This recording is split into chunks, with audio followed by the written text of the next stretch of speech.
The US broadband stimulus is financing network projects across the whole of the USA. The National Broadband Plan paints a future of economic growth and job creation, and calls for more spectrum should enable further deployment of mobile broadband. But sometimes you have to challenge these assumptions. And to do that, you have to seek out a truly independent voice, someone who's been shaking the broadband tree for well over a decade. In the US, we have a huge broadband plan that's a pile of hypocrisy that will do almost nothing. All the hard decisions, actually bringing prices down so that people could afford this stuff. If they were poor, forget about it. So they had to have some achievements. Getting more broadband, good thing, everybody agrees, we want it 10 years from now. That doesn't have opposition. So we've got a head regulator who's desperately addicted to being liked, according to the people who know him well. He has to have some achievements. He has to make people happy. He's not willing to look the heads of the big companies in the face and say, your prices on high speed in the US are twice as high as England or France. Do something about it. That's what my job is. So he gives us infinite noise about how spectrum changes anything.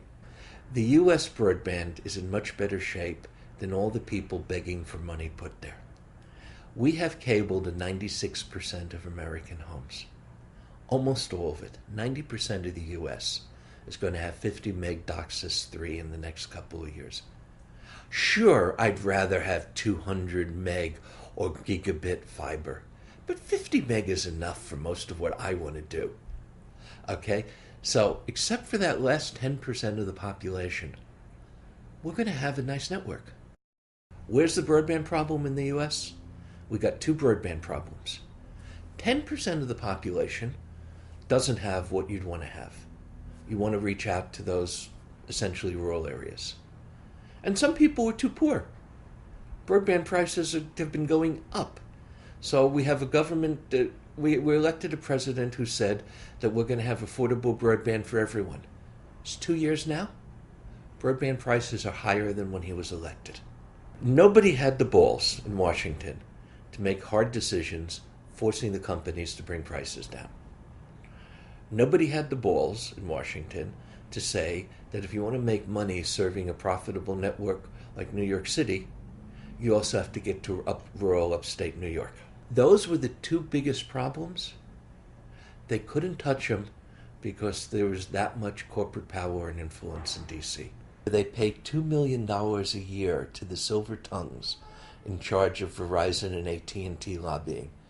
Each of them has budgets literally over $100 million a year for influence. Staffs of hundreds across all the states, unlimited resources for any fool who wants to get up in Washington and say, I believe this, if it happens to be what those companies want to be said in Washington. Enormous, enormous power. So our broadband plan, a few nice things. More spectrum, nice 10 years from now. Okay? Getting some of the money that's already being ripped off to go in the name of rural universal service to cover broadband sound good, but I'm close to the actual proposal coming out, and less than 5% of the money is going to actually be used to bring broadband to people who don't have it, or lifeline help for the poor. This is Guy Daniels for Connected States of America in New York City.